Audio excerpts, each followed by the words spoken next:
You all get your ears together, put your ears on because I have a special show for you.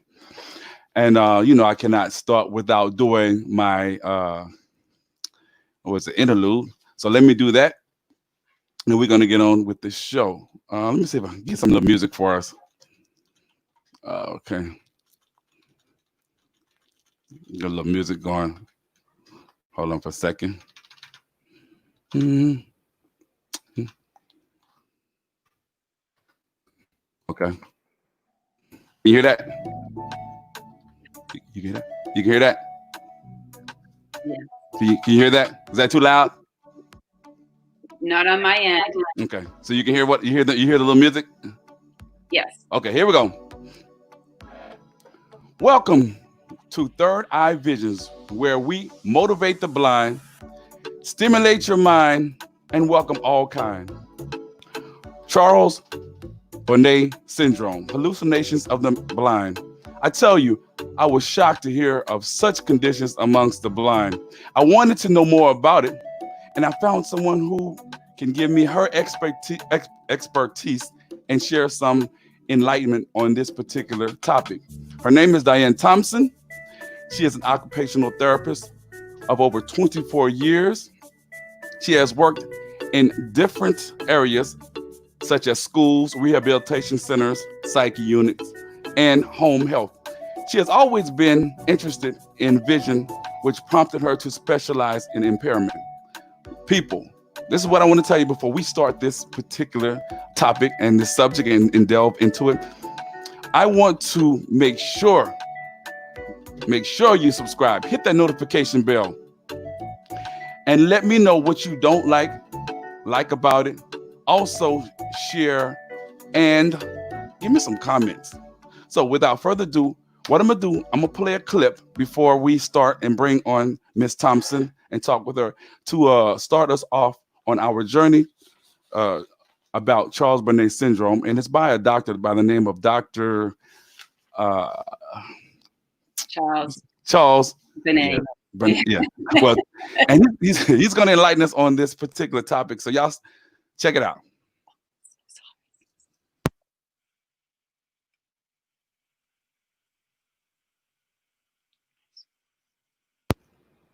Hold on, here we go. Let me see. Y'all bear with me.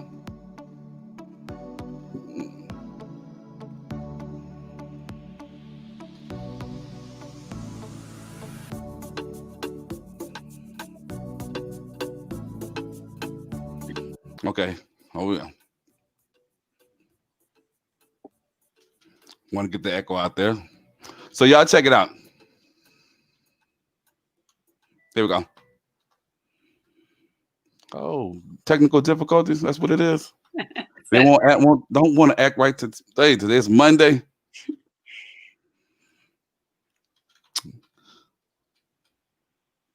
Let's see if we can do this.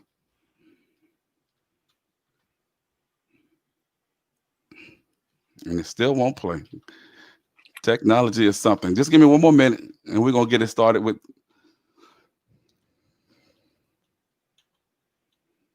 We talked about the Charles Bonnet syndrome. Charles Bonnet was a Swiss naturalist, and he described the phenomenon in his grandfather. His grandfather lost vision, and he had visual hallucinations, which he described as a man in a stovepipe hat. It's often a formed hallucination of a person or animals or something similar. The patients usually have complete insight into the unreal nature of the hallucination.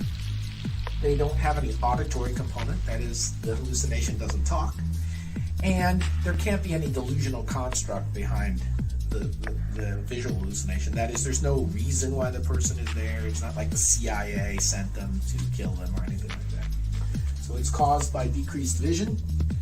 To be at any level of visual loss, most people consider 20/40 kind of the cutoff. It can be unilateral or bilateral vision loss. And most patients just want to be reassured that they're not crazy. So you get to ask them some questions now. Number one, do you know it's not real? Yes. Number two, does it talk to you? No. Number or 3. Why are they there? I don't know. So if they answer appropriately, they have a level of vision loss, they have a form of visual hallucination, we would be thinking about the Charles Bonnet syndrome. You can do an imaging study, but the yield is low. EEG could be done, but it's not likely to be seizure without other symptoms or signs. The treatment, however, is similar to seizure. We use anti-seizure medicines sometimes to help the Charles Bonnet. Valproic acid is probably the most common used. These usually don't work. Most patients just want reassurance that they're not crazy. So when confronted with a patient who has a visual hallucination that is formed, ask them if it talks to them, do they know it's not real, and why it's there. If there's no delusional construct, no auditory component, and they recognize it's unreal, and they have vision loss, you should be thinking about Charles Bonnet syndrome. Okay. Welcome, Miss Thompson to the show. How you doing? I'm well. How are you? I'm doing great. Tell us a little bit more about yourself in terms of your expertise on this particular topic, and just a little bit more about your background, because I touched on a little bit about it. Sure. Thank you. It's great to be here, by the way, to Thank talk you. about this. I've been an occupational therapist, as you said, for over 24 years, and I've always had an interest in the vision. It's something that I've always been drawn to learn more. I went back to school to get a more education in vision impairments and how, as an occupational therapist, we can help people. So it's something that I learned about Charles Bonnet syndrome during those classes.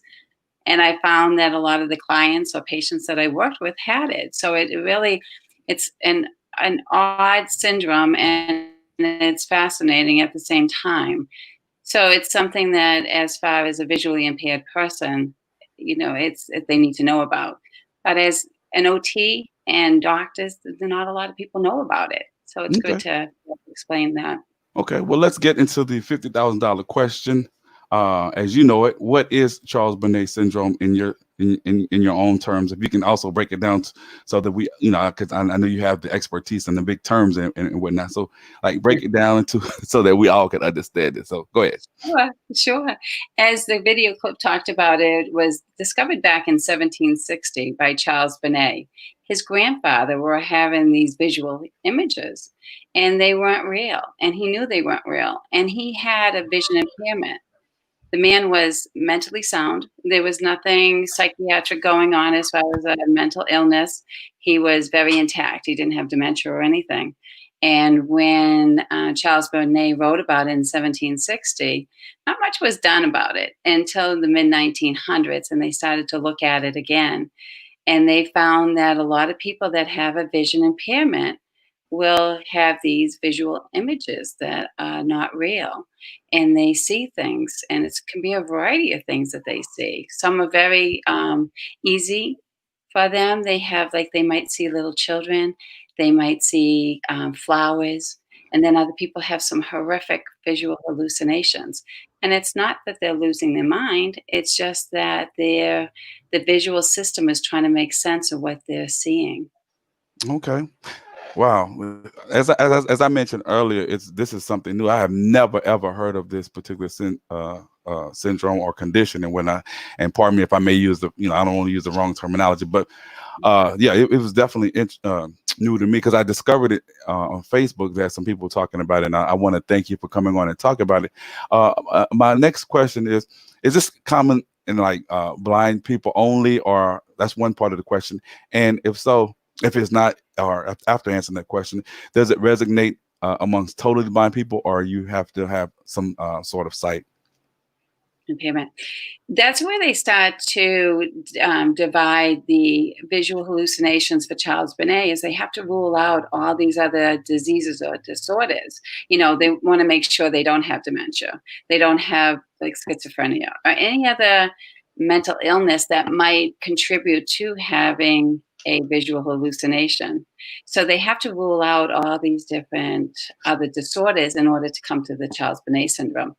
What they find is that it's usually anyone that has some type of problem from in their visual system. So it could be like a degeneration, diabetic retinopathy, any visual or vision disease will cause it. And then also if someone had a stroke, epilepsy, anytime anything affects that visual pathway, they could possibly have the Charles-Bonnet syndrome and have these hallucinations. Okay, repeat that again, because you're buffering, and I definitely want to get that out. Repeat what you said. Okay, so basically what they're finding is that they have to rule out other diseases or disorders. They want to make sure it's not schizophrenia or dementia, anything else that could possibly contribute to the fact that they're having visual hallucinations. And then if they have a problem anywhere along their visual pathway, then that's when it's a good possibility if they don't have the dementia or any other like coexisting diagnosis that they could have the Charles-Bonnet syndrome. For those, explain it why it's they have the hallucinations. So it's a battery of tests that they run on an individual before they determine. Yeah, there's really not a lot of tests that they can run. It's just basically trying to rule out, okay, does this person have a diagnosis of dementia? Are they showing signs of dementia? Do they have Parkinson's? Do they have schizophrenia? So it's kind of ruling out those causes that might cause a visual hallucination. But at the same time, they also have to look at, do they have a visual impairment of some sort? Okay, so here's a scenario. If I come to a doctor, first of all, what would be, what would I have? Why would I have to go to the doctor to determine whether I have it, or is it something that they test for nowadays? You follow me? Yes, I understand. Again, I think that a lot of the doctors don't even know about Charles-Bonnet syndrome, and that's one of the big problems for anyone that has a visual impairment is they're not aware of it. And they don't tell a person, if you have a visual impairment, you could have these visual hallucinations or images. And so they don't really run the test. They'll say to the person, are they real? Can you smell them? Try to pinpoint exactly what this person is going through in order to determine. But again, if a person doesn't smell them, doesn't hear them, can't touch them, those type of things, then it's probably a Charles-Bonnet if they have that visual problem. Okay, she's breaking up again. We're speaking with So Diane. sorry. Yeah, okay. So the scenario again, and you did answer, but I do a lot of probing, and it might be questions that people want to ask. Okay, so in essence, if I go to an ophthalmologist and say, or it's if there's time when I have go for my eye checkup or whatever as a totally blind person, how do I get to be tested for Charles-Bonnet syndrome? And you may have answered it in another way, but I still want to just ask just to get that out there. Okay.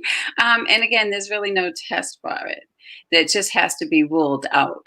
So there's no test. They can't say, oh, do this, this, and this. Mhm. They can ask you questions and find out from what you're experiencing, what your medical history is, if whether or not it's a true indicator that you have the Charles-Bonnet syndrome. So at that point in time, it deals with hallucinations, right? Yes. So if I go to the doctor and say, well, doc, I'm experiencing some hallucinations, is that when the test began in terms of to determine what's going on in my mind and rule out all the other factors and then settle with me having Charles-Bonnet syndrome? You follow me? Yes, and as long as they know about Charles-Bonnet syndrome. Okay. Okay, so that's a key piece because like I said, a lot of doctors don't, and a lot of people don't attribute. They're not looking at Charles-Bonnet syndrome. So it's creating that awareness, and I think that's where a lot of it has to begin is informing the doctors that they need to be starting to talk about this more and more to anybody that has a visual impairment. Why don't they know too much about this particular disease? Because this is. And it's because it's new to me, of course, like I said earlier, and it's just like the 924, which is also new to me, but that's a day on another subject. But why don't they talk? Why don't they talk too much about it, or try to bring this to the forefront? Right. I think sometimes they don't. In defense of the doctors, I think that they're so busy and they're looking at the the testing that they do and making the diagnosis that they do make, that sometimes it escapes them if they do know about Charles-Bonnet syndrome to talk to the patient about that. So it gets omitted from the conversation along the line, or the doctor isn't real familiar with Charles-Bonnet syndrome and it's not in the forefront to tell people about it. So Okay. there's a couple different factors. Okay. For those who just joining us, I'm speaking with Ms. Diane Thompson, and we are talking about Charles-Bonnet syndrome, and it's a fairly, we would say, new or sort of old condition that's not talked about, and she's here to talk to us about it. Have you had any experience with any individuals who have who have been experiencing may have experienced Charles-Bonnet syndrome? Oh, many people, many Tell, people. tell us about it. How was the demeanor? What did they act like? Okay. For the most part, the people that I have met with it is when I meet clients for the first time, I always ask them if they have Charles-Bonnet syndrome or if they know what it is. And the majority of the people will tell me no. I'd have to say around 90% of the people tell me they don't know what that is. And then I would go in and explain that it's a visual hallucination and it's just basically because of the visual impairment that they have in these hallucinations. It doesn't indicate dementia or anything like that. And then some people could be upfront with me right away and tell me if they have the visual hallucinations. Other people wait until their family members aren't there. They don't want their family members to know that they're having these visual hallucinations or the phantom images. So what ends up happening is they have told me when I come back the next time to see them what their images are, basically. And I have people that see men walking in their hallway. They see flowers. They see little girls. My mom has macular degeneration, and she will tell me what she sees. And she sees a little girl watching her all the time. She sees beautiful bouquet of flowers coming her TV. So there's, from my experience with my clients, for the most part, they're very, I want to say mild, but they're mild compared to what some people see. Some people see some pretty horrific images coming at them, Wow. and it's very scary. And they live with this on a regular basis, day And in and day out. and that's what I was going to ask you. But before I get to that, like if you're speaking of something that's horrific, does it cause them to be even more paranoid, or how do they react in that instance? I mean, do they get scared? It causes a lot of fear and anxiety. Sometimes people see fire right next to them and they really do believe there's fire. You know what I mean? Like the image is so vivid that they feel like the fire is there and it frightens them. So the fear, the anxiety, the depression that comes from it. Some people, like I said, live with a hallucination constantly throughout the whole day, and it could be all different things. And some of them being as grotesque as their images that they see Okay, really does let me bother them, takes away the quality of life that they. let me stop you right there. You said that some of them are so grotesque, and then continue right there, because this internet, sometimes in the daytime when people are using it, so many people are using it, it buffers. So repeat what you said, sweet, if you don't mind. Sure. Just that there's some of the images that some people see are so grotesque and scary, and they see these different images all throughout the day. It's constant. So for them, they're living in this constant altered world, if you will, because they always have to Mhm. deal with this type of hallucination coming at them. And And how long? it's And how long do these hallucinations last? Mhm, In terms of days, or hours, or mhm. months? How long do they last? Is it like, say for instance, an episode? Does it occur, and then it goes away, or is it a common constant thing, or what? Yeah. The images can come and last for a few seconds, some last minutes, maybe an hour for some people. And there's strategies that they can put into place to help eliminate the visual image they're seeing, but not all strategies work for everybody. So they're trying to find out what can help people get rid of them, if you will.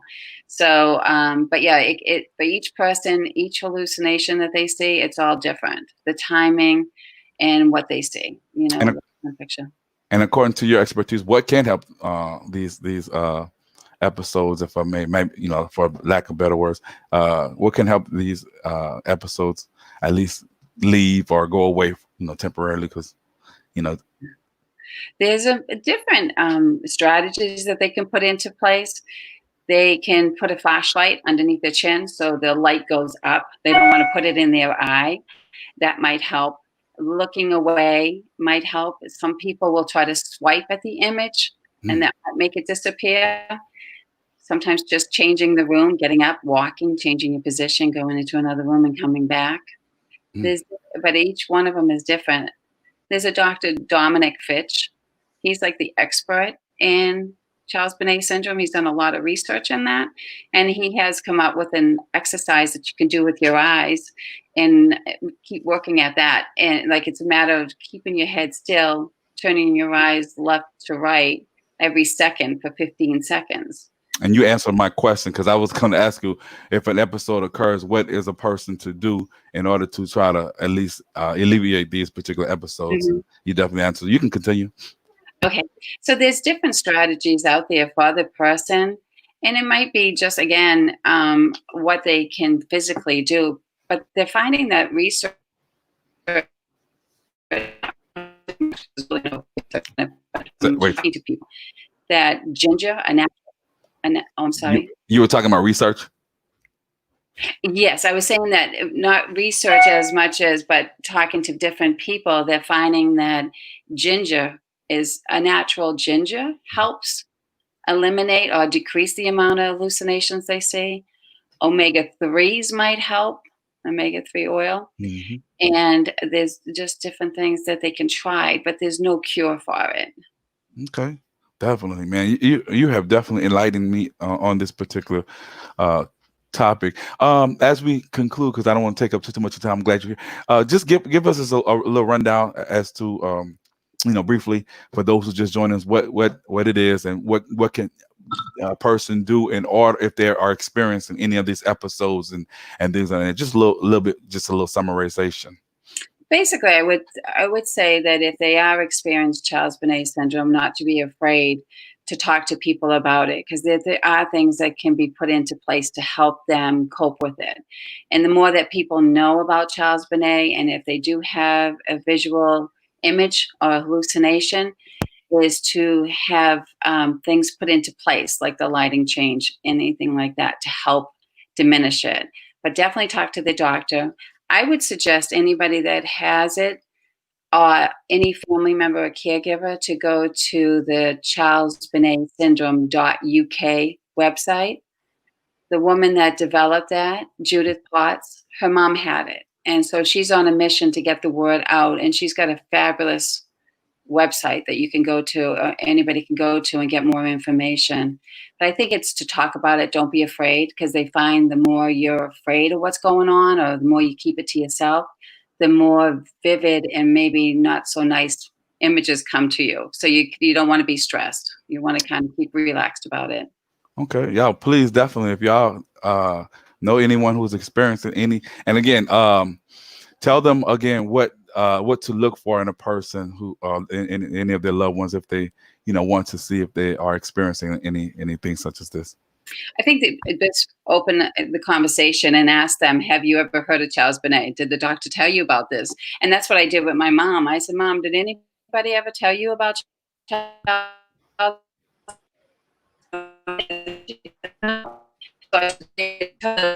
Because you've been pinned, hallucinations, or you see these images that aren't there. And just open up the conversation with their loved one. And there are things that can be done, and they definitely can go, and we can kind of put it out my my email address, and I'll be happy to help anybody I can. Or if they can go to the charlesbonnetsyndrome.uk, they have support groups also that they can reach out to get more information. And what are you doing actually to spread the word? Because as I talked to you off camera, you said there hasn't been much that has been done to enlighten, to inform people about Charles Bonnet. So were you on a mission? What are you actually doing to promote awareness? Yeah, so I'm developing some courses for caregivers and that's always going to be part of my talk, is educating more and more people about Charles Bonnet. I'll also be going out and talking to, there's one doctor in the United States that works with it, and I'll be reaching out to him to see how we can further the education and just bring more awareness to it. So whatever I can do, I'll be happy to spread the word. Okay, and I'm going to get your information, your emails, the emails that you just are. If anyone wants to know more about it, the emails that you have, and I'll put them in the description and what have you, and we can I can do. Okay, that'd be great. What I can, and then what have you, and in the meantime, I want to thank you so much for coming on. I know you're a busy person, but definitely, thanks for coming on and sharing this information and letting me know, as well as my audience, about Charles Bonnet syndrome and what have you. You have any final words? Well, I would like to say thank you to everybody on the Facebook group that was patient with me when I was asking my questions about what they experienced with Charles Bonnet. And it really helped me tremendously to see even more what they were going through. It helped, to make me more aware of that some of the visual images that they're seeing aren't so pleasant. Okay. And it's also on this, to them, say thank you. and this is also on Facebook and whatnot. And I'm gonna share it on a lot of other places as well. But with that being said, thanks again for coming on and sharing what your expertise about Charles Bonnet, and you definitely have informed me, and I'm definitely interested, and I'll do my best to learn more about it and what have you. So with that being said, to the audience, thanks for tuning in and continuously subscribing to Third Eye Visions, where we motivate the blind, definitely stimulate your mind, and welcome all kind. Again, thank you, Ms. Thomas, for coming on the show. Oh, no, thank you for having me. I appreciate it. Thanks a lot. All right. Have a great day. All right. Okay.